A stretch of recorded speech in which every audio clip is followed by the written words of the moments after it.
우리에게 주시는 하나님의 말씀 로마서 8장 29절 30절 말씀인데 한 목소리로 같이 봉독하겠습니다. 하나님이 미리 아신 자들을 또한 그 아들의 형상을 본받게 하기 위하여 미리 정하셨으니 이는 그로 많은 형제 중에서 맏아들이 되게 하려 하심이니라. 또 미리 정하신 그들을 또한 부르시고 부르신 그들을 또한 의롭다 하시고 의롭다 하신 그들을 또한 영화롭게 하셨느니라. 아멘. 저와 여러분이 함께 읽었던 오늘 본문 로마서 8장 29절 30절 본문은 우리가 보통 예정론이라고 부르는 그런 교리적으로 아주 중요한 내용을 담고 있는 본문입니다. 하나님께서 우리를 구원하시고 우리의 영원한 운명을 미리 정해 놓으셨다라고 이야기하는 것이 예정론입니다.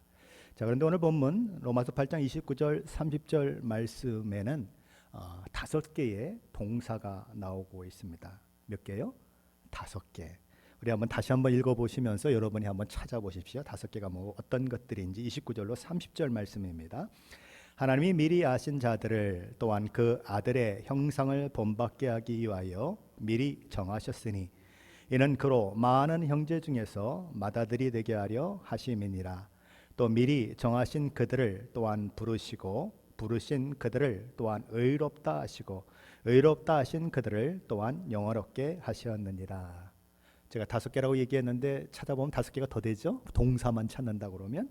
자, 그런데 우리의 구원과 관련해서 가장 중요한 5개의 동사를 찾으라 그러면 어떤 것을 찾을 수 있을까요?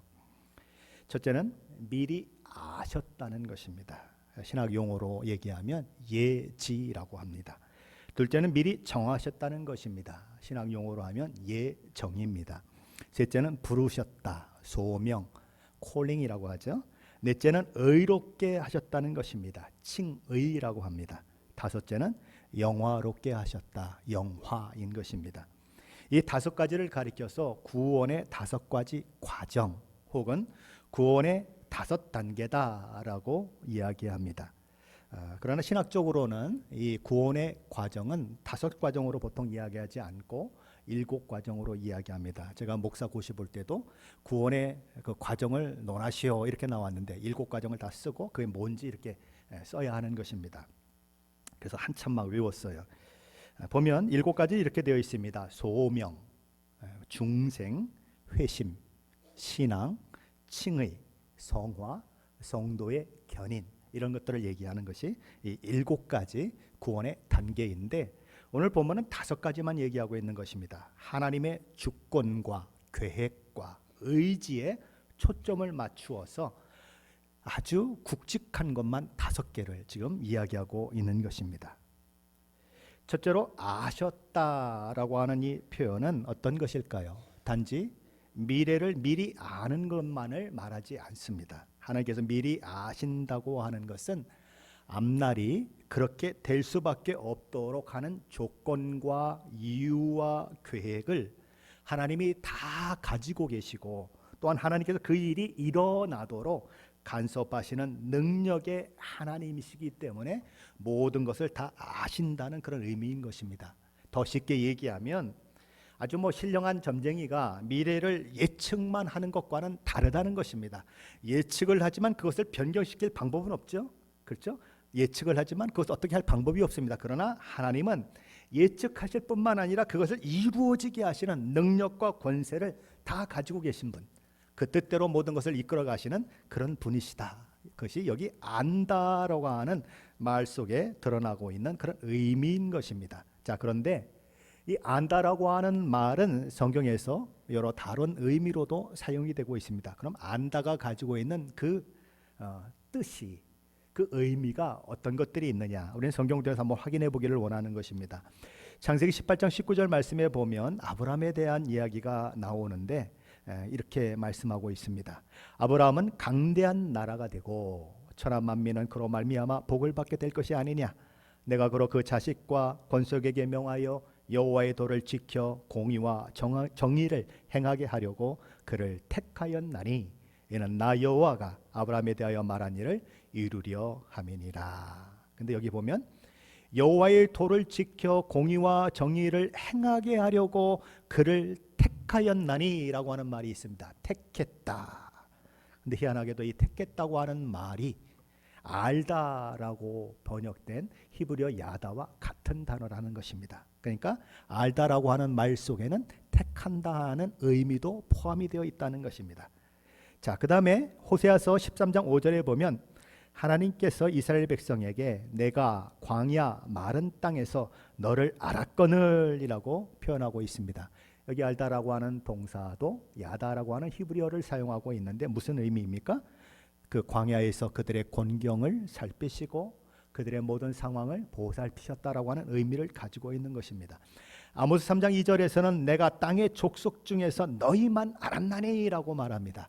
여기서 알았다는 말이 무엇입니까? 하나님과 이스라엘 백성이 아주 긴밀한 특별한 관계 가운데 있었다. 하나님은 남편이 되시고 그들은 아내라고 불리울 정도로 그렇게 아주 가깝고 독특하고 아주 독점적인 관계를 맺고 있었다라는 뜻인 것입니다. 자, 그런데 창세기 4장 1절에 가면 이 알다라고 하는 히브리어 야다가 동침하다라고 하는 의미로 사용되고 있다는 것이에요. 창세기 4장 1절 말씀입니다. 아담이 그의 아내 하와와 동침하매 야다입니다. 알다라는 뜻이에요. 하와가 임신하여 가인을 낳고 이르되 내가 여호와로 말미암아 등남하였다 하니라. 자, 여기서는 아담이 하와와 한 몸이 되었고 아담이 하와를 친밀히 알았고 하와를 사랑했다는 의미로 사용되고 있는 것이죠. 그렇게 야다가 사용되고 있는 것입니다. 그러므로 미리 아신 자들이다라고 하는 이 말은 하나님께서 그들을 선택하시고 특별한 관계를 맺으셨고 그들을 사랑하시고 친밀히 알고 계신다는 그런 의미를 가지고 있는 것입니다. 그러므로 하나님이 우리를 미리 아셨다라고 하는 이 표현은 우리가 무슨 행위를 하거나 결정을 하기 전에 하나님께서 무궁하신 사랑과 능력으로 우리를 하나님의 마음에 두시고 애정의 대상으로 우리를 선택하셨다고 하는 뜻을 가지고 있는 것입니다. 둘째로 우리가 생각해야 하는 것은 미리 정하셨다라고 하는 그런 동사인 것입니다. 미리 예정하셨다는 말이죠. 하나님께서 미리 예정하셨다고 하는 말이 가지는 의미는 하나님께서 이미 모든 것을 다 정하여 놓으셨기 때문에 그 일은 어떻게 된다? 반드시 성취된다는 의미인 것입니다. 우리를 구원하기로 예정하셨다고 하는 이 놀라운 진리는 종종 오해를 불러일으키는 말씀이기도 한 것이죠. 자, 이런 오해들이 있습니다. 하나님께서 구원받을 자를 미리 정해 놓으셨다면 우리가 왜 전도해야 합니까? 뭐 전도하지 않아도 구원받을 사람은 구원받고 구원받지 못할 사람은 못 받는 거 아닙니까? 하나님이 구원받을 자를 미리 정해 놓았다면 내가 뭐 하려고 그렇게 믿으려고 애를 써야 합니까? 그럴 필요가 없지 않습니까? 심지어는 이렇게 얘기하는 사람도 있습니다. 아니 가룟 유다가 예수님을 배반하기로 정해 놓으셨다면 그래서 가룟 유다가 예수님을 팔아넘기고 배반했다면 그 책임이 누구 책임이에요? 하나님 책임이에요? 아니면 가룟 유다 책임이에요? 그럼 가룟 유다는 천국에 갔을까요? 지옥에 갔을까요? 이렇게까지 나가는 것입니다. 더 나아가는 사람들이 있어요.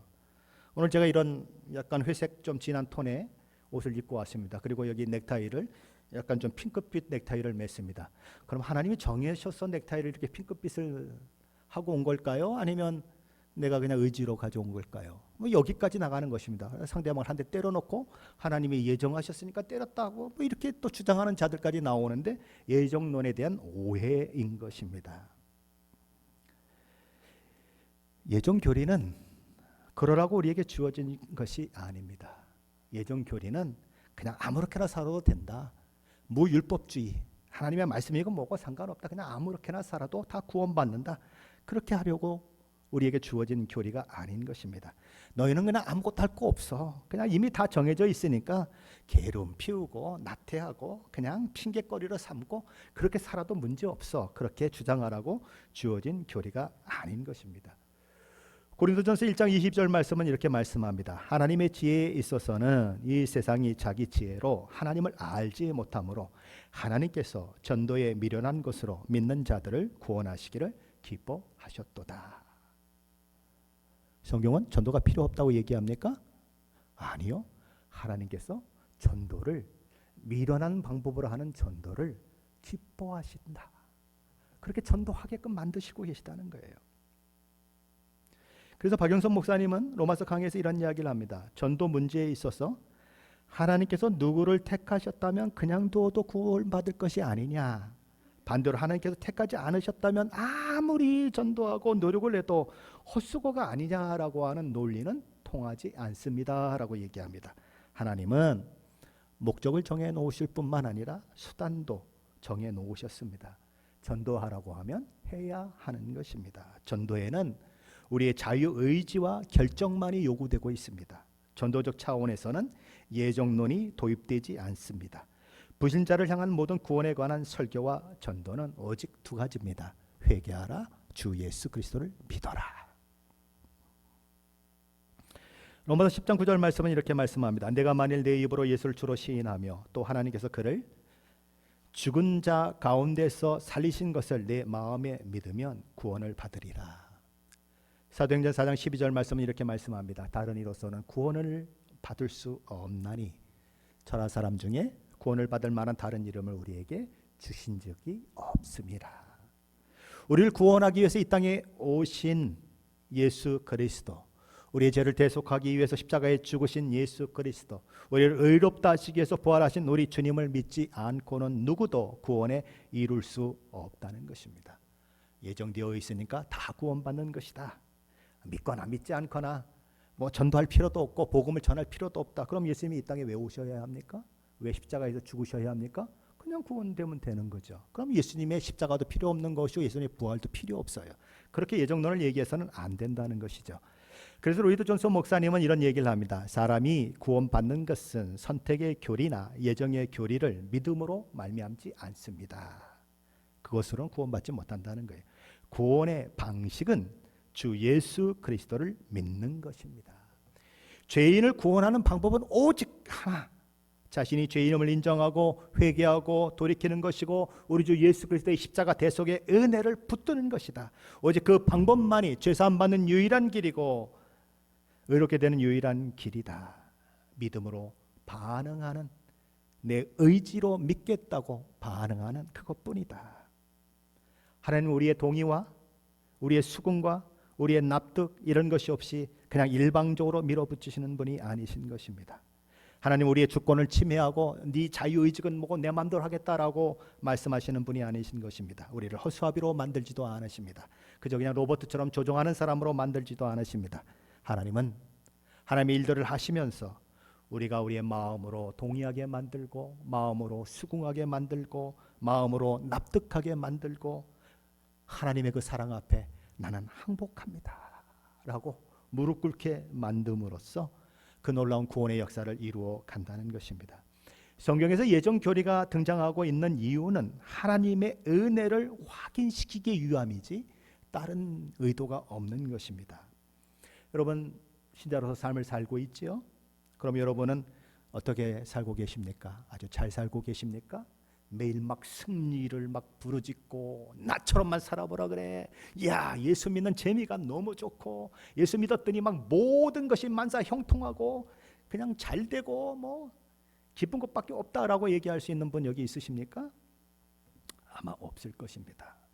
정말 예수를 잘 믿으려고 하면, 정말 하나님의 말씀대로 살고 싶은 소원이 내 속에 있다면 저와 여러분은 날마다 하나님 앞에 나와서 하나님 죄송해요. 내가 오늘도 또 넘어졌어요. 내가 왜 이렇게 약한지 모르겠어요. 하나님 나도 내가 싫어요. 내가 왜 이러는지 내가 정말 모르겠어요.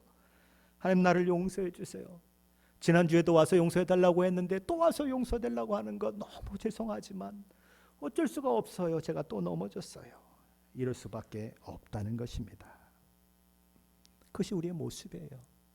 내 모습을 보면 나 같은 것이 천국에 갈 수 있을까? 나 같은 것이 구원받을 수 있을까? 그런 생각을 하게 된다는 거죠. 하나님은 그런 우리를 알고 계신 것입니다. 그래서 하나님 뭐라고 말씀하십니까? 예정교리는 그때에 우리에게 이야기하는 것입니다. 내가 너희를 영원히 결단코 놓지 않겠다.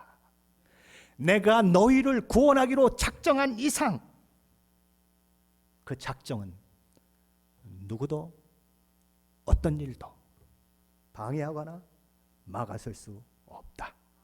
내가 이미 결정해 놓았다. 그렇게 얘기하는 것입니다.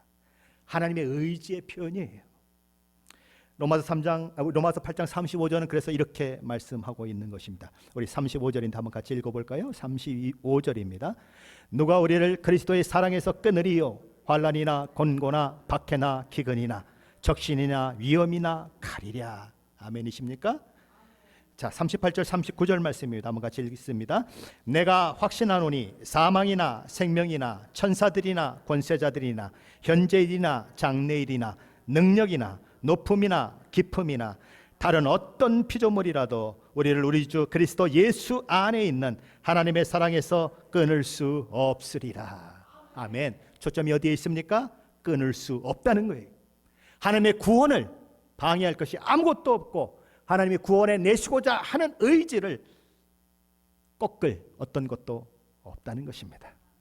하나님이 저와 여러분의 구원을 작정하신 이상 실패라고 하는 것은 있을 수 없다.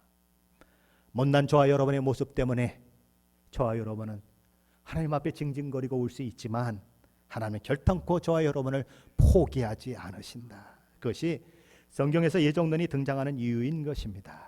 그러니 예정론을 바라볼 때에 어떻게 봐야 합니까?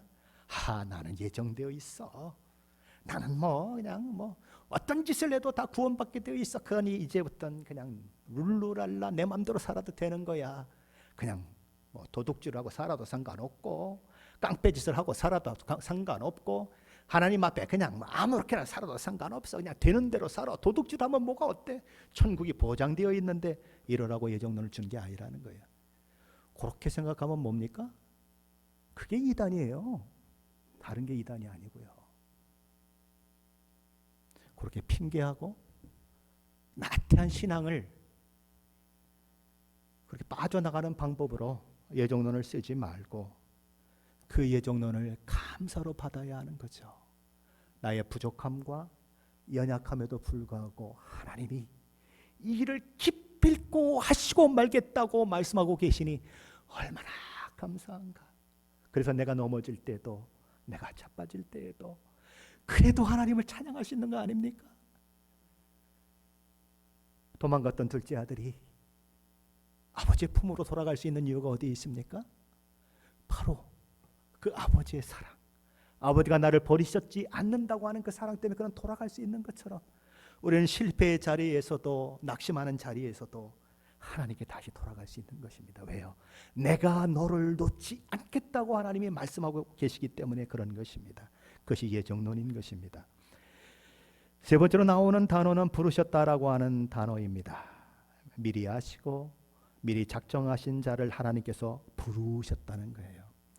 여기 부르셨다고 하는 것은 특별히 신학적으로 유효적인 부르심이다라고 얘기합니다. 효력 있는 부르심, 이펙티브 콜링이라고 합니다. 자, 예수 믿으세요.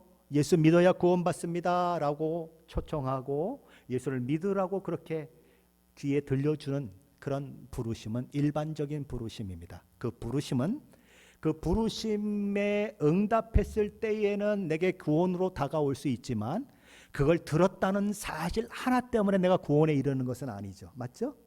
내가 믿고 고백할 때 구원이 내 것이 되는 것처럼 바로 그것입니다. 복음을 듣고 믿음으로 고백하고 내 것이 되게 하는 부르심. 그래서 뭐예요? 효과가 있는 부르심이다. 유효적인 부르심이다. 이펙티브 콜링이다. 이렇게 얘기하는 것입니다. 바로 그런 부르심을 얘기하는 것이죠. 넷째로 의롭다 하셨다라고 하는 말씀이 나옵니다. 우리 주 예수 그리스도의 십자가의 복음을 듣고 믿음으로 받아들임으로 인해서 그가 의롭게 되는 일이 일어났다. 칭의라고 합니다. 이 칭의는 법적으로 의롭다 칭함받는 것입니다. 나는 실제 의로울까요? 나는 실제 아무 죄도 없을까요? 아니죠. 나는 여전히 부족하고 넘어지고 나는 여전히 죄 가운데 사는 모습이 있는 것입니다. 그런데 예수 그리스도의 그 대속의 은혜로 인하여서 예수님이 대신 죄를 짐으로 인하여서 내 죄는 사함받고 의롭게 되었다고 인정받는 것입니다.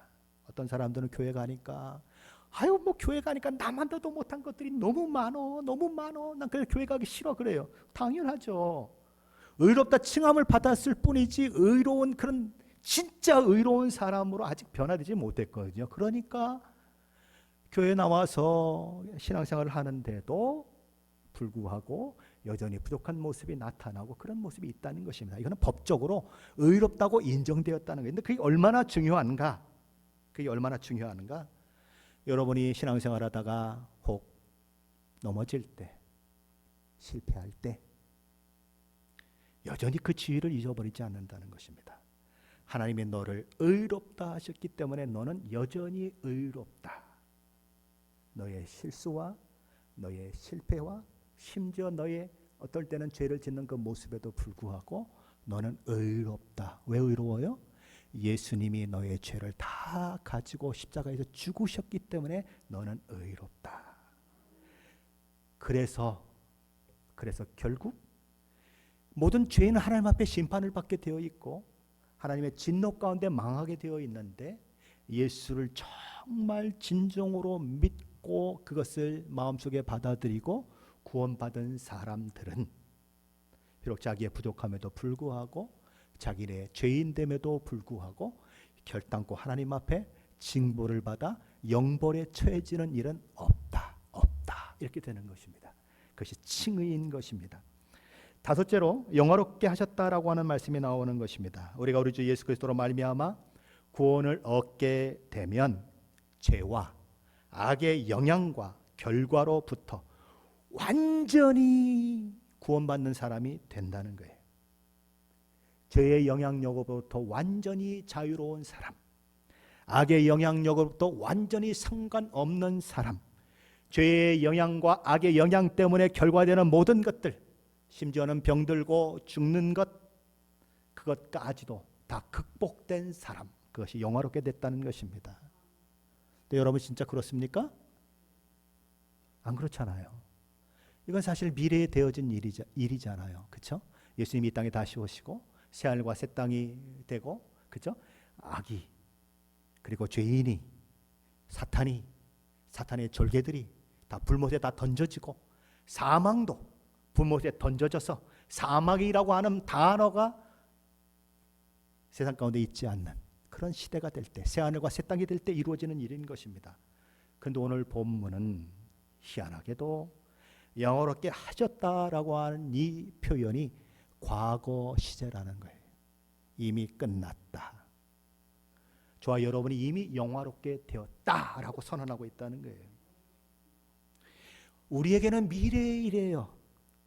우리는 불안하게 미래의 일이니까 이게 내 것이 이루어질는지 혹시 안 이루어질는지 불안한 마음이 있을 수 있어요. 그러나 하나님은 전능하신 하나님이시고 어제나 오늘이나 내일이나 아무 문제가 없으신 하나님, 그분이 말씀하시면 이루어지는, 그분이 말씀하시면 확인되는, 그분이 말씀하시면 반드시 일어나는 그런 일들은 하나님의 능력과 하나님의 그 힘, 하나님의 권세 가운데 있는 것이기 때문에 하나님이 이미 그것을 작정하셨다면 어떻게 된 것입니까? 이루어진 것과 진배 없다는 거예요. 그래서 뭘로 사용합니까?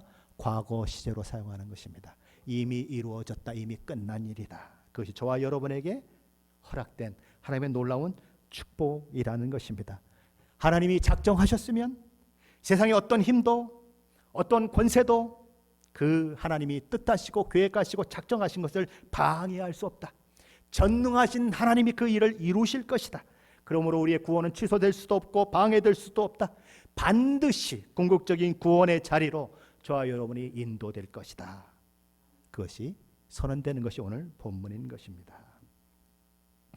이런 말씀들이 우리에게 중요한 이유는 지금 여기에 등장한 미리 하시고 미리 정하시고 부르시고 의롭다 하시고 영원하게 하신 이 일이 하나님께서 마음에 갖고 계시는 우리의 구원을 향한 목표요 단계이기 때문입니다.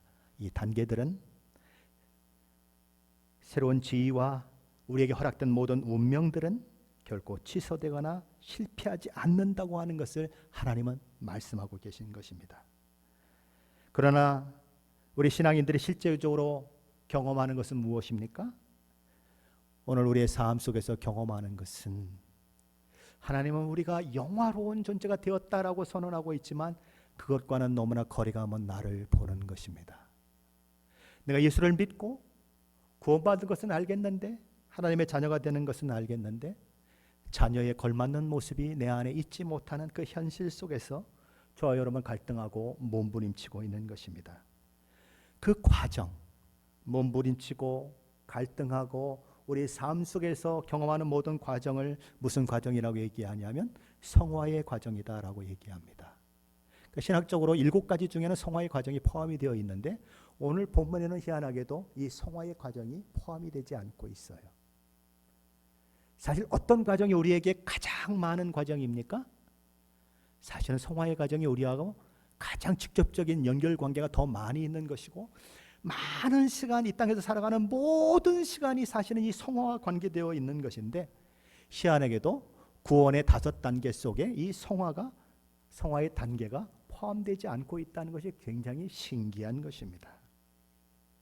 왜냐하면 이 성화의 단계는 의롭게 된 사람, 구원받아 하나님의 자녀가 된 사람에게 반드시 나타나는 생명의 반응이고, 그것은 하나님께서 단번에 우리에게 이루어 주시는 것이 아니라 우리가 이루어 가야 하는 것이기 때문에 여기에 이 단계가 포함이 되어 있지 않는 것입니다. 구원받은 사람이고 의롭다함을 입은 받은 사람이고 장차 영원히 얻게 될 운명을 가지고 있는 사람이라면 그에게 일어나는 것은 성화다. 반드시 성화는 크든 작든 일어날 수밖에 없다. 그것은 구원받은 자의 당연한 결과다. 그런데 우리가 기억해야 하는 것은 하나님은 그 성화를 우리 대신에 다 이루어 주시지 않는다. 우리 자신이 이루어가야 하고 우리에게 책임이 있는 과정이 성화의 과정이다. 그리고 우리가 기억해야 하는 것은 성화는 우리가 제사함 받고 의롭게 되는 것처럼 믿으면 단번에 이루어지는 어떤 것이 아니다. 성화는 어느 날 갑자기 은혜 받았더니 나는 성화되었습니다라고 이야기할 수 있는 그런 것이 아니다. 금식하고 철야하고 또 금식하고 철야하고 그랬더니 어느 날 갑자기 되어지는 것이 아니다. 성령 하나님의 충만하심을 구했더니 어느 날 갑자기 내가 성화가 되어져서 더 이상 이제 저와 상관없는 사람이 되는 것도 아니다. 성화는 점진적으로 만들어져 가는 것이다. 누가 점진적으로 만들어가는가? 구원받은 저와 여러분이 하나님의 도우심을 받아서 매일매일 점진적으로 이루어져 가게 만드는 것이다. 어떤 어린아이가 할머니에게 이렇게 물었습니다.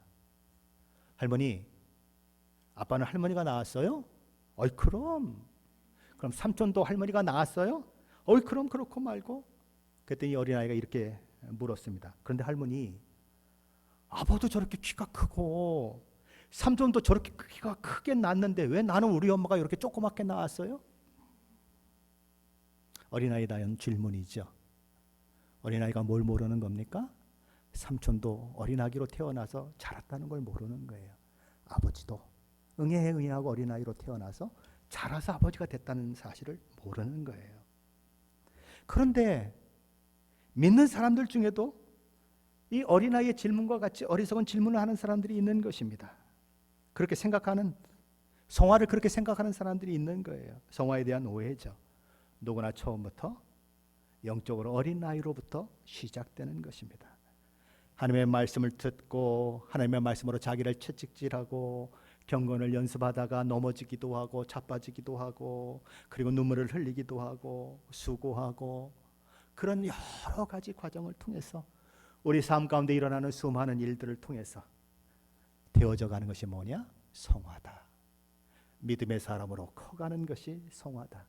신자의 신자다움을 이루어가는 것이 성화다. 성화는 그래서 근본적으로 누구에게 책임이 있는가? 우리에게 있는 것이고 우리가 해야 하는 일이다. 그리고 이 성화는 우리가 매일매일 순간순간 계속적으로 이루어가는 과정 가운데 있다고 하는 것을 저와 여러분이 기억해야 한다는 것입니다. 혹시 여기 10년 무사고 운전하신 분들이 있으십니까? 혹시 20년 무사고 운전하신 분들이 있으십니까? 20년 나는 무사고예요. 10년 나는 무사고예요. 그럼 앞으로도 무사고라고 하는 것이 보장됩니까? 아니죠. 보장 안 됩니다. 내가 아무리 잘해도 옆에 와서 받는 사람이 있을 수 있습니다. 안 되는 것이죠. 성화는 오늘 내가 성화되어 있다고 해서 내일 자동으로 성화가 이루어지지 않는다는 것입니다. 그 위대했던 다윗, 어릴 때부터 하나님을 경외했던 인물, 하나님을 의지하고 하나님의 이름을 힘입어서 거대한 곰과도 싸움을 했고 사자의 수염을 잡고 늘어졌던 그 인물, 온 이스라엘 백성들이 다 벌벌 떠면서 감히 상대할 생각을 못했던 골리앗을 향해 나는 내가 모욕하는 만군의 여호와의 이름으로 나아가노라 라고 이야기하며 그렇게 물맷불을 던져서 그를 죽게 만들었던 용사 다윗. 그러면 그 어떤 수식어를 붙여도 어울릴 만한, 그죠, 모자랄 만한 그런 인물이 다윗이 아닙니까? 하지만 그 위대한 다윗도 부하 우리아의 아내 바세바의 목욕하는 모습을 보고는 정욕을 이기지 못하고 넘어지는 것입니다. 무슨 이야기를 하고 싶은 거예요? 저와 여러분이 지금까지 해왔던 거룩한 신앙생활이 그 다음에 오는 시험과 어려움을 이기는 것을 보장하지 않는다는 것입니다. 성화는 끊임없이 지속되어야 하는 것이고 끊임없이 죄와 싸우고 어둠과 싸우고 자기 자신의 정욕과 싸우고 욕심과 싸우는 것이라는 것입니다. 하나님께서는 구원받은 저와 여러분을 영원롭게 하실 것입니다. 그것은 이미 정해져 있습니다. 그러나 이미 얻은 구원과 장차 얻을 구원 사이를 살아가고 있는 저와 여러분의 성화의 싸움은 매일매일 계속되어야 한다는 것입니다. 오늘 보면 29절 말씀은 하나님께서 우리를 구원하신 목적에 대해서 이야기를 합니다. 성화라는 단어는 언급되고 있지 않지만 성화가 무엇인지에 대해 이야기하고 있습니다. 오늘 보면 29절 말씀인데 우리 다시 한번 함께 읽어보겠습니다. 29절입니다. 하나님이 미리 아신 자들을 또한 그 아들의 형상을 본받게 하기 위하여 미리 정하셨으니 이는 그로 많은 형제 중에서 맏아들이 되게 하려 하심이니라. 아멘. 메시지 성경은 이것을 이렇게 번역을 했습니다. 하나님은 처음부터 자신이 하실 일을 분명히 아셨습니다. 처음부터 하나님은 그분을 사랑하는 사람들의 삶을, 그분 아들의 삶을 본떠 빚으시려고 결정해 두셨습니다. 그분의 아들은 그분께서 회복시키신 인류의 맨 앞줄에 서 계십니다. 그분을 바라볼 때 우리는 우리 삶이 본래 어떤 모습이어야 하는지 깨닫게 됩니다. 하나님이 우리를 구원하신 궁극적인 목적은 어디에 있는가? 우리 주 예수 그리스도를 닮게 하는 데 있다. 그것이 성화의 과정이라는 것입니다. 성품적으로, 인격적으로 닮는 것입니다. 그분이 가신 길을 걸어가는 것이고 그분이 살았던 방법대로 사는 것이고 그것이 성화의 과정이라는 것입니다. 우리는 하나님의 자녀로 부름받았습니다. 우리는 또한 예수 그리스도를 본받도록 요구받고 있는 것입니다. 그것은 저와 여러분의 책임이고 저와 여러분이 해야 할 숙제인 것입니다. 그런데 종종 우리는 그 숙제가 싫은 것입니다. 그 책임을 지기가 싫은 것입니다. 그래서 자꾸 도망가려고 하죠. 섬기다가 다른 사람하고 부딪히면 저와 여러분은 어떻게 하십니까? 섬기다가 다른 사람하고 부딪혔어요. 그러면 어떻게 하실래요? 대부분의 사람들은 섬기는 일을 내려놓습니다. 내가 뭐 이거 아니면 할 게 없어. 내 자존심을 건드리고 그래. 이게 이렇게 되는 거죠. 여러분, 예수님이 겟세마네 동산에서 기도하실 때 뭐라고 기도하십니까? 아버지여, 할 수만 있으면 이 잔을 내게서 옮겨 주시옵소서라고 기도합니다. 그 말씀을 읽을 때 저와 여러분은 가슴을 쓸어내려야 하는 거예요.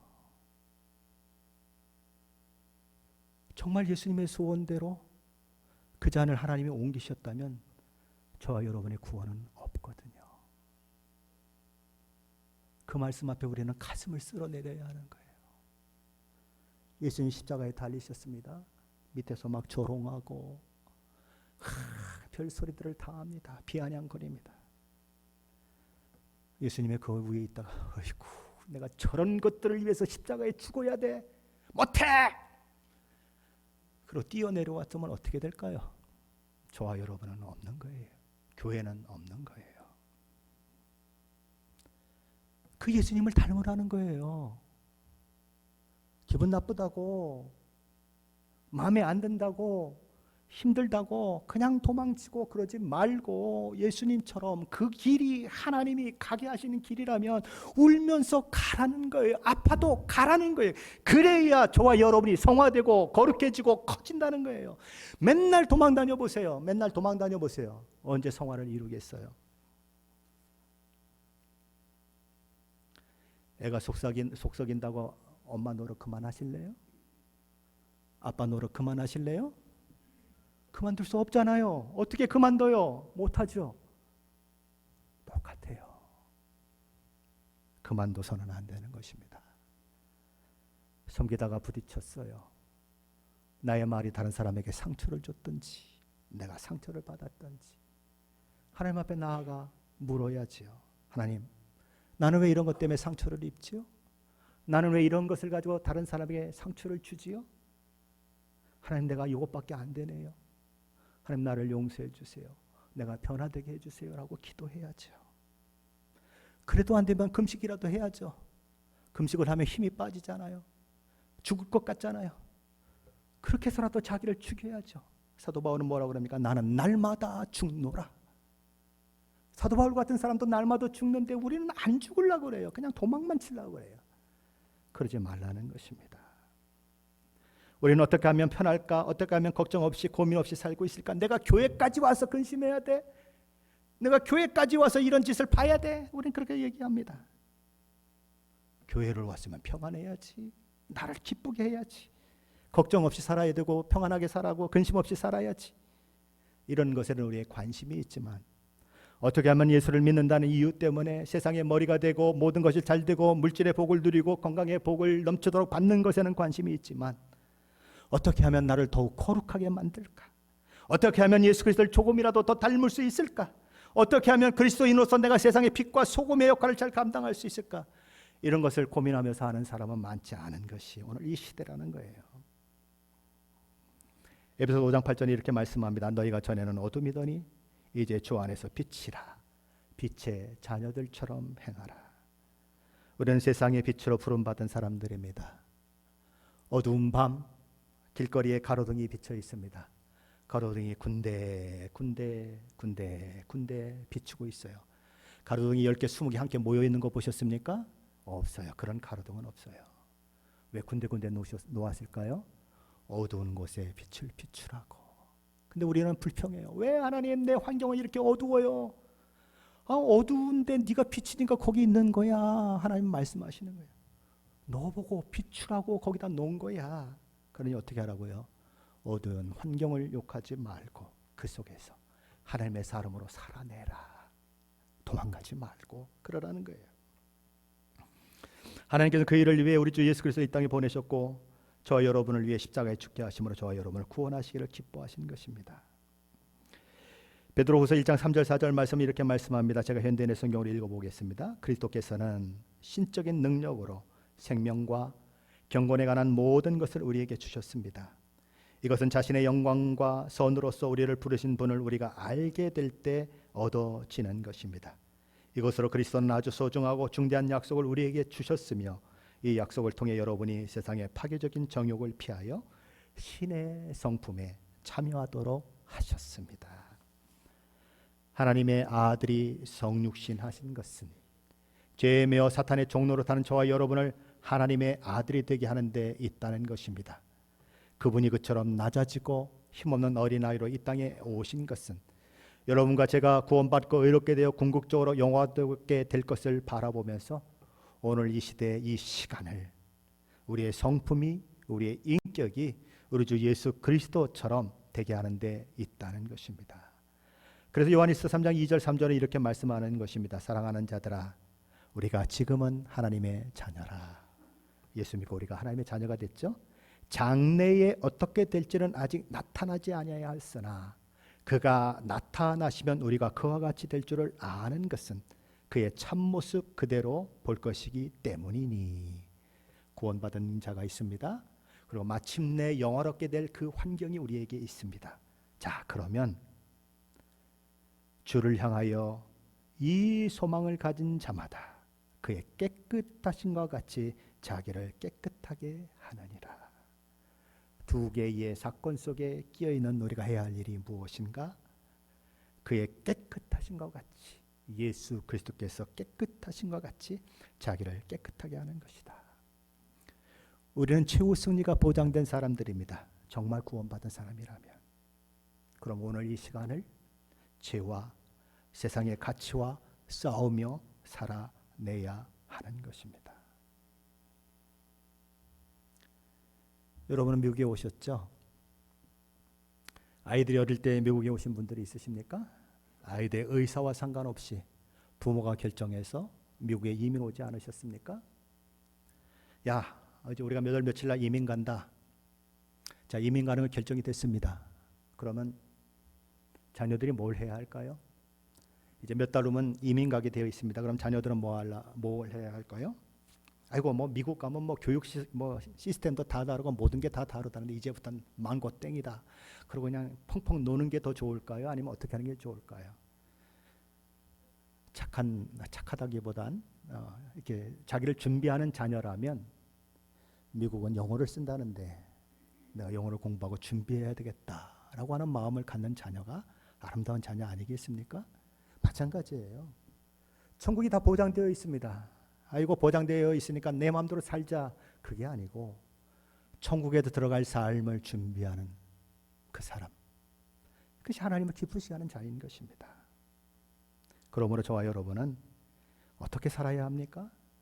모든 일에 절제하는 삶을 살아야 하는 것입니다. 세상 운동선수도 이기기 위해서 절제합니다. 휴대폰도 쓰지 못하죠. 먹고 싶은 거 마음 놓고 먹지 못하죠. 그리고 지옥 같은 훈련을 견뎌내야 되죠. 썩어질 면류관을 위해서도 그렇게 절제합니다.